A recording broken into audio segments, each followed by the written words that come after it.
ហ្វេបងជិះមាន brand ចឹងធម្មតាអ្នកមានគេមិនទៅញ៉ាំអី brand នេះអូនបងជំទាវថ្ងៃហ្នឹងទៅណាបងអូថ្ងៃនេះទៅមើលចកាមានគេខ្លះដែរខ្ញុំមិនដែរមកទេអូចកាកំពង់ស្ពឺយើងហ្នឹងមានដូចជាពោតមានអាឡត់ខាងក្រោយសិតតែចកាអូធំមែនតើហ្មងអូមិនត្រឹមមានចកាមានដើមដូងគេមកម៉ៅម្ដង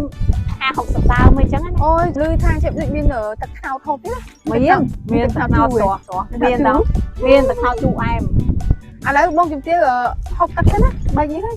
តែដូចកាហ្វេបងជំទាវមាន brand ចឹងធម្មតាអ្នកមានគេមិនទៅខ្ញុំផឹក Starbucks ញ៉ាំអី brand នេះអូនខ្ញុំ250ខ្ញុំផឹក Starbucks ចឹងបានដល់ឯងនៅកាន់ឆាប់ខ្ញុំចឹងអូយចឹងមិនដឹងខ្ញុំ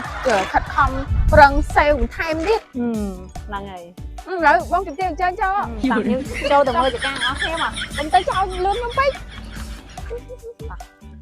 អូអានេះគេរៀបប្រព័ន្ធស្រោចស្រពហើយហ្នឹងហើយនឹងយើងហើយហើយតិចទៀតវាប្រហែលជា3-4ខែទៀតវាអាចនឹងប្រមូលផលបានតែនោះចិត្តទេណាមិននឹងខ្ញុំសួរបងគាត់នៅចកាគាត់ថាចូលឆ្នាំចិនណាបានណាប្រមូលផលចិត្តហើយអូចាំពេលចិត្តប្រមូលផលយើងមកផ្សារទៀតបានលុយក្រាក់អើយហត់ណាស់បាទបងអានេះចំការអីវិញនេះចំការអាឡឹករបស់យើងអូចិត្តផ្លែនេះចិត្តផ្លែមានផ្កាយហ្នឹងនោះមានផ្កាយហើយតែប្រហែលខែទៀតអាចនឹងប្រមូលផលបានទេអូយចិត្តហូបផ្លែអស់ហើយហ្នឹងចាំមើលពេលបានផលខ្ញុំសុំមកម្ដងទៀតណាបានតែខ្លាចតែណៃមកអត់តន់ទៀតណាព្រោះអីត្រូវគេមកម៉ៅអីអស់ហ្មងអូចាប់ហើយចឹងតែនិយាយទៅ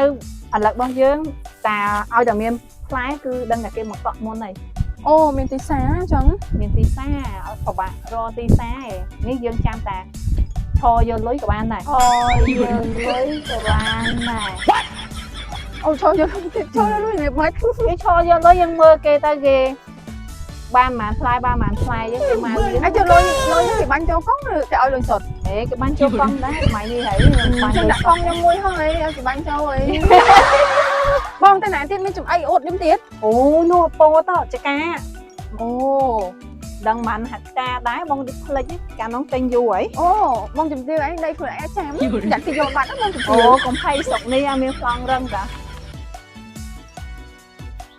ចុះចំការនេះបងមកត្រូវលក់ចេញពេលណានេះដូចជាចេញស្នៀតមកខ្លះហ្នឹងហើយអានេះដូចជាចិត្តចូលតាមចិនអីគេវាយចេញអស់ហើយនេះហើយមានមកគេកក់បដាដែរអូយចឹងមិនបងជំទាវមានលុយកាក់ចាយច្រើនណាបងជំទាវមានចំការមានអីអូយអូនណាថ្ងៃនេះតិចតួច